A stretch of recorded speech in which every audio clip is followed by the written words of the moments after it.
Mariam Nouri Hamadameen Dargala was in her 20s. Everyone knew her as Mariam, a student from Kurdistan.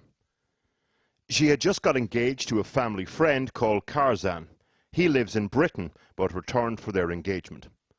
On Wednesday, the plan was reunion. She got on a dinghy at this beach near Dunkirk.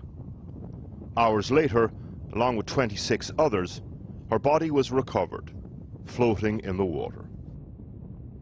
Last night at the port in Calais, a vigil for the 27 people confirmed dead in Wednesday's tragedy, and a reminder that they have not been the only ones. We can say that what happened yesterday was the fault of the smugglers, but above all, it's the responsibility of these deadly migration policies. It was attended by local people and people from other countries seeking asylum, an attempt to keep the focus on those who died rather than on the sometimes toxic politics of this. It didn't work. President Macron of France is visiting Italy and the Vatican. But yesterday, in time for the 10 o'clock news in today's papers, Boris Johnson tweeted out a letter he had sent to Macron. In the letter, the Prime Minister said he was requesting joint patrols on French beaches under one single command structure, or the joint deployment of private security contractors. Boris Johnson went on to say he was proposing a bilateral readmissions agreement to allow all illegal migrants crossing the Channel to be returned. The French were so angry about the publishing of the letter, they disinvited the Home Secretary, Priti Patel, to a summit in Calais on Sunday, where European interior ministers will discuss a joint reaction to the tragedy. World leaders don't communicate with each other on these matters via tweets and letters that are made public. We're not whistleblowers. Come on, come on. Number 10 put out a statement today, spoke about the need to continue to work closely with France to deal with channel crossings. It did not address the appropriateness or otherwise of publishing the letter. It must be in the interests of both countries, as well as the individuals who've sadly lost their lives, to get on top of it. And I think we need to tackle this together, and I hope the French will reconsider. This is the Muslim section of the cemetery in Calais. It contains the graves of people who have died before trying to get to Britain. Some of the 27 people who lost their lives on Wednesday will be buried here. Today's diplomatic spat, just 48 hours after they died, will be interpreted by some as politicians trampling on undug graves. Porrick O'Brien there. Well, earlier I spoke to Prisca Thavno, spokesperson for La République En Marche, the party of President Macron, and I asked her why the French president decided to disinvite the Home Secretary to those really critical talks at the weekend. Why Boris Johnson is just texting on his laptop? Why is just applying to work on Twitter and not taking his phone to speak to the president?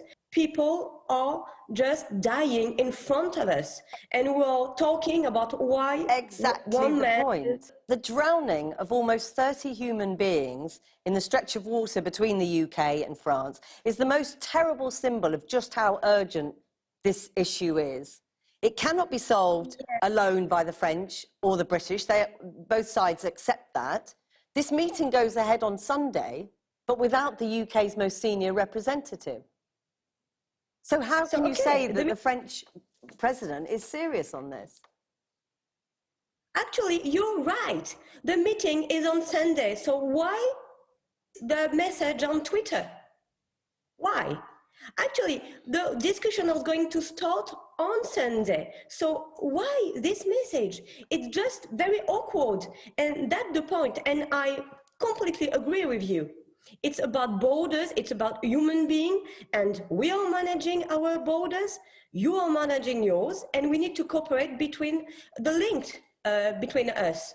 In order to move it forward, what do you think is necessary now? Do you think that the president would want some sort of an apology from Boris Johnson, or is he happy, as long as the calls and the discussions are made on the phone, to get these talks going with the British involved? I don't know if it's about apology or thing like that, and you say it before. people died.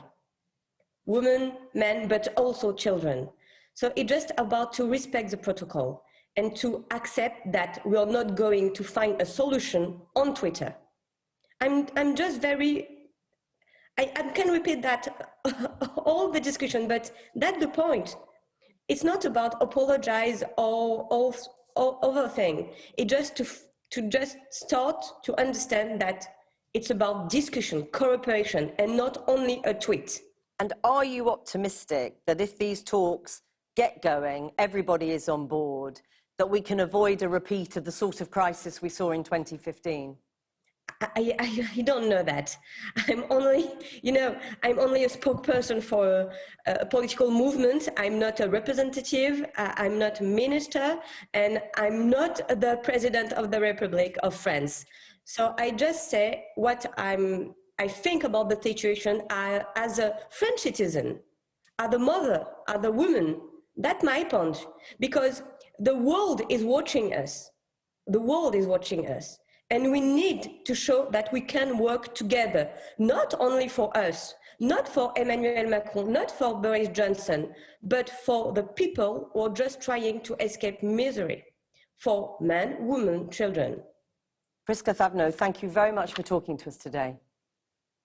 Thank you.